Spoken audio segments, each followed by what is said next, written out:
Okay, so I was thinking about this. Again, I'm going to play this out with you because it's still bothering me, this donkey thing. So I was playing it out in my head a bit more. Now, it turns out that there's a second obsession with animals in these parshiot, not just donkeys. And the other one is, the normal obsession in Bereshit, which is tzon. But I was thinking about it in the car this morning, and it's actually quite striking, because every time, right, we noted there's these chamor obsessions, right, we're going to take the chamor from us, we're going to be slaves, the chamors will be captured, the chamor is what carries people to and from Mitzrayim. But in this week's parsha especially, tzon is front and center in a very particular way. Right? How does it come across in VAYGASH? They bring their tzon down. That's right. So even more than that, they don't just bring down their tzon. What is tzon in this week's parsha? It's the Ivri thing. Yeah, meaning it is the means by which Yosef ensures that his brothers will not integrate into Mitzri society. Right? He tells them, listen, what I want you to do is I want you to tell Paro that you're shepherds. That you are, va'amartem. Right here, I'll go back. Lamed bet. This is mem vav lamed bet. V'anashim ro'et tzon, ki anshei mikneh ayu, v'tzonam v'koram v'chol asher lahem hefiyu, v'aya ki yikra lachem Paro v'amar ma mazechem. When Paro asks you, what are you doing? V'amartem, anshei mikneh ayu avadecha min ureinu v'rata, gam anachnu gam avteinu, ba'avur teshvu be'eretz Goshen, ki to'avat Mitzrayim kol ro'et tzon. I want you to tell him that you are shepherds of sheep because they hate shepherds. Because it is an abomination to them. Right? It is an abomination. I want you to tell them that you are shepherds so that you will live in Goshen, so they will do everything in their power to make sure you are away, far away from everybody else. So the first thing that is striking to me is simply the fact that so much of this story, there are these markers which are animals, which right off the bat is very strange. Right? That's just weird. Right? Meaning from the beginning to the end. Like chamor is like central, tzon is central, identity is wrapped up in these animals. But it hit me that the midrashim are very attuned to not just the fact that one of these animals is there, but both of them are there. And if you want to understand where the midrashim get it from, right, this is a good starting point. Because as I said, the two animals that are central here are chamor and tzon. Where else are chamor and tzon central? I want you to I want to reconstruct a midrash. That's really what I want to do. Bedouin lifestyle? What? Bedouin lifestyle? No, in Torah. Come on. So, I don't know. Pidyon Peter Chamor. Sure. How do you redeem the Chamor? Break its neck. No, So, that's if you don't redeem it. So, Then with its own, right? Tifteh v'seh. I don't know that. V'im lo tifteh v'arafto. Right.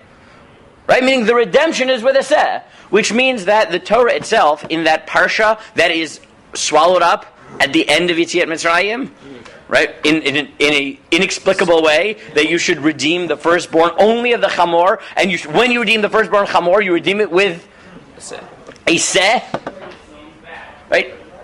If I were Chazal, and I thought midrashically, and I said, wait a second, the entire Yosef story, all the brothers getting down to Mitzrayim, there's an obsession of chamor and of seh. Seh represents Judaism. That we know. We know that because Yosef says that.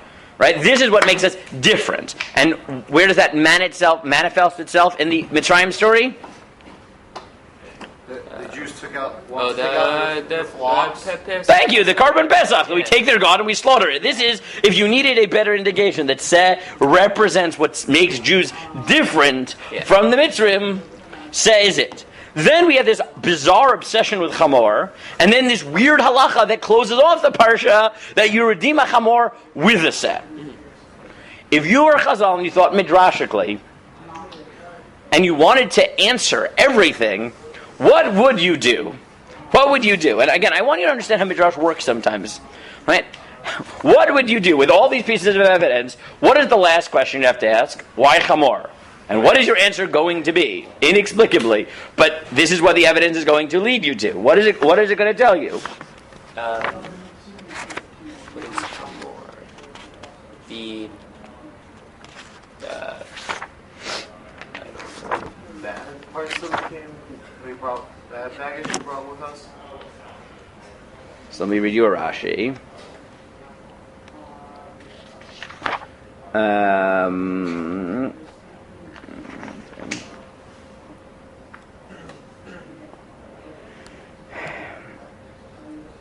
Rashi says, Peter Chamor, Ugzera Katuvhi. So the second shot was what we said yesterday, was that this is how the Jews got out. But the first one, and again, I want you to understand what the Midrash is building, because otherwise it's very odd. Lefi shenim shelu b'chorei Mitzrayim lechamorim, because the firstborns of Egypt are metaphorically like donkeys. That is all he says. He's quoting from a Midrash. Where in God's name did the Midrash get this notion? Right? I mean, I think it's pretty clear. What is driving the Midrash is that there are two animals that come up over and over in this story. Se, we know, represents Jews. Chamor takes the Jews down to Egypt and takes them out of Egypt. right. And you redeem the Chamor with a Se. So if the Se is the Jews, and you redeem the Se with the Chamor with the Se, then this mitzvah must be symbolically about taking the Egyptian out of the Jew or something like that, right? Or something along those lines. Right? That has to be what's driving, right? What's driving the Midrash, right? That they just see, like in the long term, that these two themes come up over and over until they come to this halachic expression at the end, where that part of Yetziat Mitzrayim is redeeming Chamor for a Seh, right? Which is completely inexplicable. Now, is that all there is to it? It could be, and I don't know if this helps me, but I'm pretty sure this is where the Midrash got it from. Right? Good. Now what? Now what do you do with this? What does it even mean? Is there any indication beyond this? Is there any sense to what I just said, or is it just noting? I mean, again, I think this is what the Midrash did. Yeah. Right? I'm pretty sure this is how the Midrash got to this point. But what does it mean? Right? We don't just stop there. Like, what I just said is merely descriptive. Right. But it doesn't help me.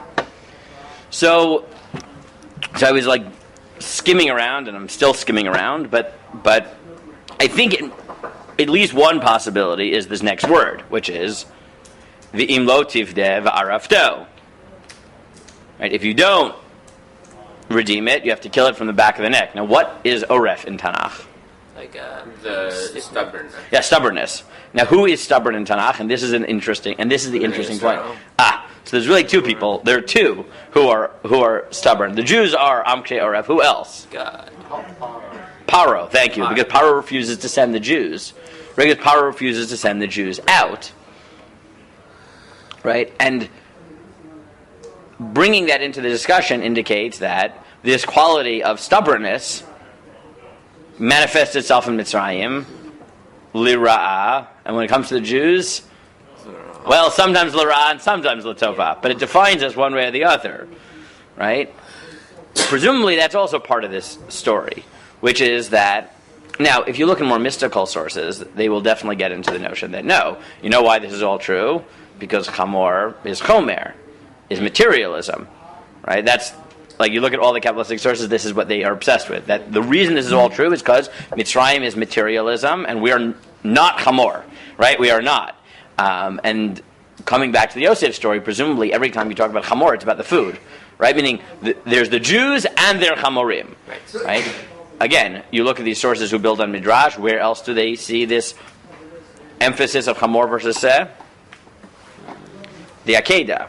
Because in the Akedah, the people who don't go to the Akedah, where do they stay? Shvulachem poem chamor, and the Midrash says amadom lechamor, right? And what Yitzchak is replaced with a seh, right? Which means, again, those who don't come to the Akedah Sorry, with an ayal, technically, right? Which is the same species, Doesn't he ask right? where the says? Yes, he says ayayas elolah, and Hashem says Hashem yireh elolah. Now it turns out an ayal, which is a male of the same species. Yeah. But the point is that those who don't deserve to come to the Akedah are the chamorim. Those who do come are the set, right? It is undeniable that if you're thinking midrashically, this type of notion that the Jews are seh and that the non-Jews are chamor-like, right, and that is part of the story, it is undeniable that this theme is running through it. What it means, I'm not sure. Again, you look at some of these Kabbalistic sources, it's about chomer, it's about materialism, and we're not material.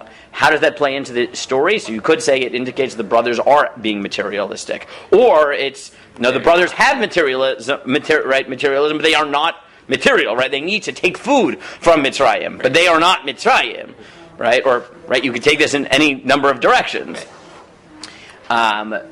You could, you can focus on this Oref thing, that they're stubborn, that Mitzrayim is stubborn, and we try to take the stubbornness out of ourselves or use it in the proper way, but sometimes we don't succeed, right? You can come up with all types of midrashic explanations, and I have definitely not exhausted all the possibilities, because midrash, you can go forever. What I wanted to do today was just try to think like the midrash, right? And it's clear to me that the midrash is doing this, right? Otherwise, where do they get this notion that Mitzrayim is the chamor, right? Or specifically the bechor of the, right? Presumably they don't mean just any bechor, they mean like the bechor, meaning paro, right? Paro hayoshev al kiso, right, is chamor-like. Again, I don't think it fully answers the question, and I'm not very good necessarily at, I should say differently. Once we start thinking midrashically and homiletically, I'm never quite sure what to do with it and what the control are in terms of what is grounded in pshat and what is not. I'm never quite sure. But the fact that even midrashim that sometimes seem wild and it's hard to pin down what they want, that they are based in phenomenon in pshat that are often, in this case, hard to explain, and therefore you're struggling for something, they are based in that. And the challenge is to figure out what to do with it. You can come up with more or less compelling pshatim, but the fact that it requires sensitivity to notice it and that it requires explanation is inescapable. So again, I only have the beginnings of thoughts on it. I'll let it percolate through, because this theme will come up through Parshat Bo. We have a few weeks to really let it. Right. But the fact that, again, the seh consistently represents the Jews and the chamor doesn't, right? And how that plays out and why chamor becomes central in the Yosef stories anyways, right? And how that plays out and why the seh redeems the chamor, right? These are the types of questions that midrashim are going to think about. Point. Yeah. What's it called? What's his name? Dina, the person who raped Dina. Correct. Was chamor. Yeah. Correct. You do have these when you're thinking midrashically, right? That's the type of thing that would be the type of thing that would jump out at you. Is that right? Is that chamor is correct? That's the type of thing I would think out. Again, do I have conclusive thoughts on it? No. I've thrown out some ideas, but the phenomenon that the Midrash is playing on, I think, is something that requires explanation. I know what the Midrash is doing and why it's doing it. I just am not sure what it means, right? But again, the first steps, and since we learn Parsha every day, we have time to think about it, but think about it, let it percolate, is to notice the types of thing Midrashim are noticing and then figure out what to do with it. Okay?